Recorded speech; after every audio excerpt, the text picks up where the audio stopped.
Hey there mga my loves Aquarius! Thank you so much for always staying here with me in this channel, babe. So before we start your reading, let me just make bate.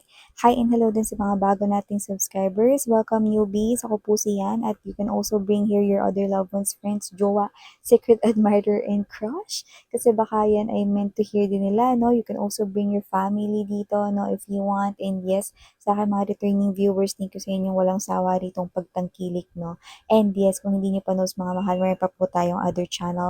Link is down below sa ating description box kung saan nag-upload din po tayo ng daily collective readings for all signs. No? Basta just take only what resonates and reminders na wala po tayong gender sa babae, lalaki, LGBT. Lahat po welcome. Pwede rin pong i-switch yung mga roles dahil possible talaga magka-switch dahil ito ay isang general reading. And at the end of the day, na palagi po kayong may free will na free yung gamitin anytime, anywhere. Kung may cross-watchers dito si Aquarius, welcome ka din. At kung may Aquarius placement sa kanilang natal or birth chart, welcome din kayo. So let's go ahead and check these messages right here for you, Aquarius.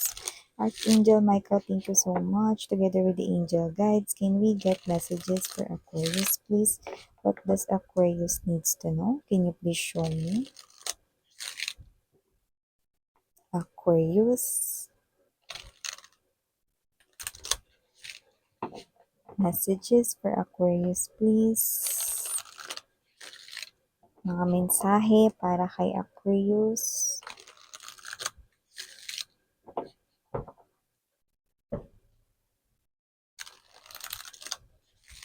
Okay, captured, no? Na-catch natin, no? Na-caught natin itong mga babes, no? So, let's go ahead and check this messages for you, Aquarius. So, guys, you do have here the energy of Knight of Cups. Could be dealing here with Sagittarius or baka may Sagittarius placements kayo sa inyong natal or birth chart or baka yung kadil ninyo, no? Pero pwedeng may Sagittarius siya sa kanya ritong birth chart na pero yun nga, no? Pwedeng any zodiac sign ang inyong kadil, no? And we also have here Tower energy, Devil, Strength card, Six of Cups, Knight of Swords, bottom of the deck, Ace of Wands, Justice card energy, and the Eight of Coins energy.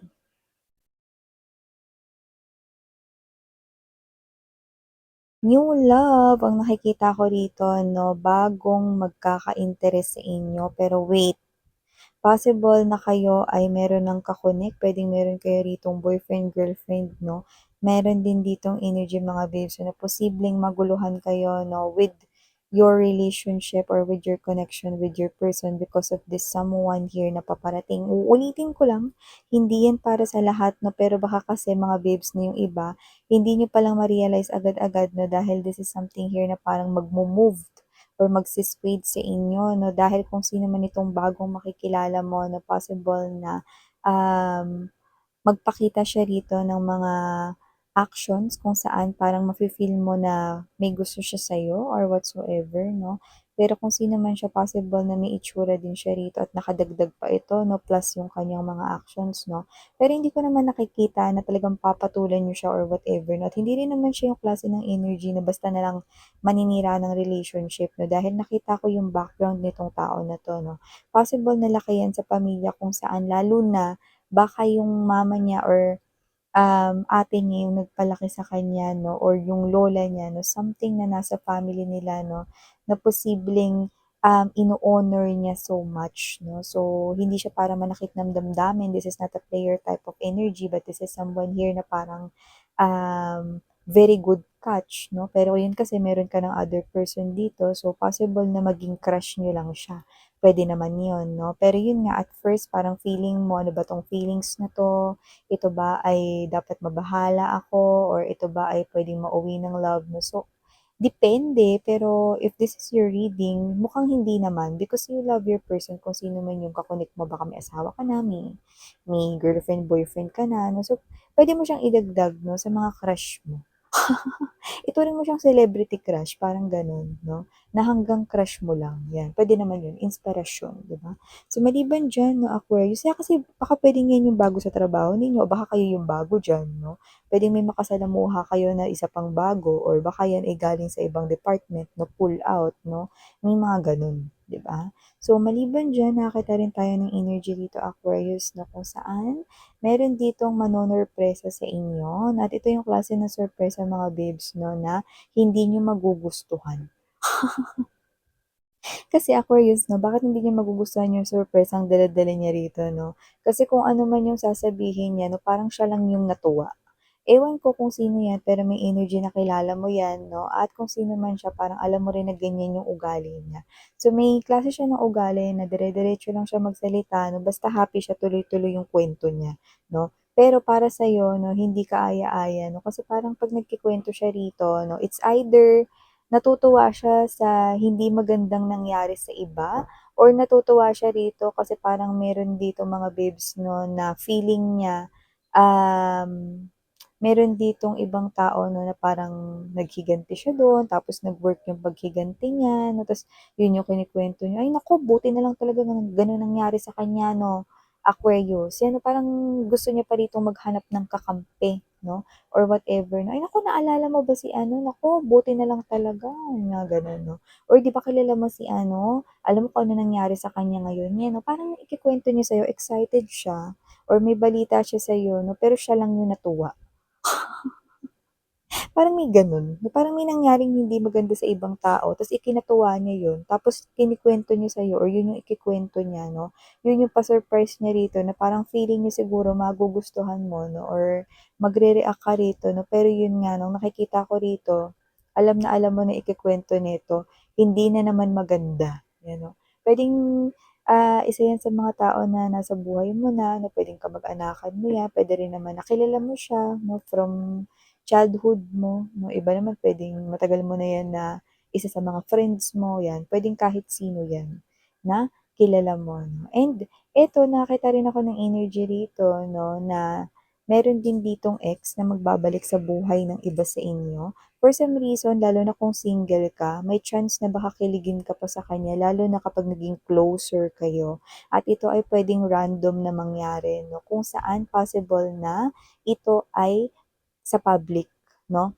So, puwedeng ito ay transportation kasi when we got the word closer, meaning to say, may tulakan dito, gitgitan, ipitan. So, puwedeng mangyari ito sa MRT pagkikita niyo ulit ni ex, 'no? So, siyempre hindi mo naman puwedeng sabihing pervert siya o whatever 'no, siksikan, tulakan, siyempre dikit-dikit na para kayong galunggong diyan. Or sardinas 'no, makauwi lang or makabiyahe 'no. So, maaaring makita mo at muli mo rito 'no, na makadikit ng skin ang iyo ritong ex 'no, sa mga public transportations kagaya ng MRT 'no, or makabanggo mo siya sa grocery, puwede rin 'no, dahil busy kayo 'no, dahil kumukuha kayo ng mga ipapamili ninyo or bibilhin ninyo 'no, or puwede rin naman na 'yan ay sa bus, baka standing ovation 'di ba, tapos isa kayo sa makasiksikan niyo siya rito 'no. So, nakikita ko rito 'no mga babes na walang pag-uusap, pero yung mata sa mata parang ang dami niyong napag-usapan.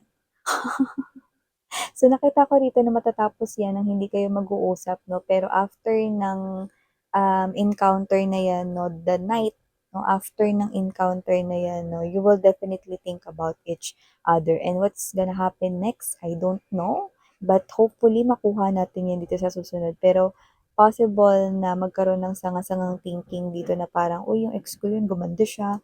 Uy, ano na kayang FB number nun?" Parang may gano'ng klase ng mga questions na maglalaro 'no, sa mind mo or sa thoughts nitong iyong ex-person, 'yan. So, maliban diyan Aquarius, usapang kaperahan naman tayo dite. Possible na meron dito mga babes 'no, na posible na, ewan ko lang kung inggit siya sa'yo or siya lang 'to na ayaw niya lang ng may masaya sa paligid. Bitter.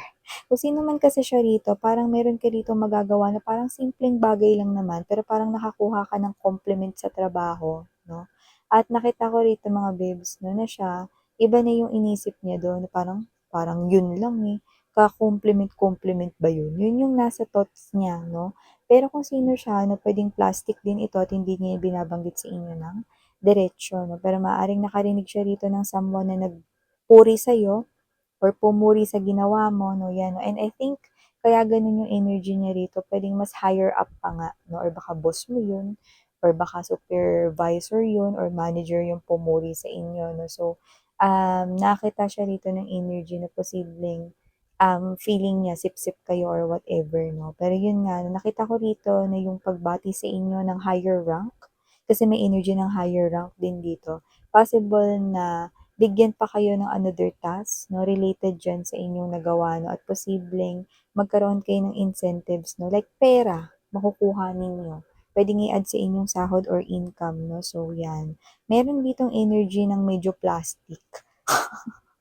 And last but not the least message para sa aking mga Aquarius people, nakita rin ako ng energy rito 'no, na pagdating ninyo sa kung saan man kayo nakatira 'no, or parang dun sa inuuwian ninyo kung kasama ninyo yung family ninyo 'no, or dun sa inyong place talaga 'no, na kayo na talaga yung nakatira dun 'no, parang meron ditong person na manunurpresa sa inyo 'no. And I think this is your loved one right here 'no, puwedeng yan ay family member, could be your mom, your parents 'no, puwedeng kahit na sino.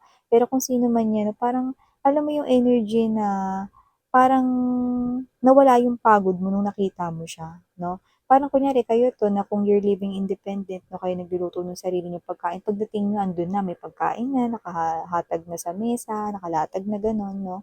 Yung mama mo yun, ta's pupunuin niya pa yung refrigerator mo, mga side dishes 'no, at kung ano-ano pa 'no.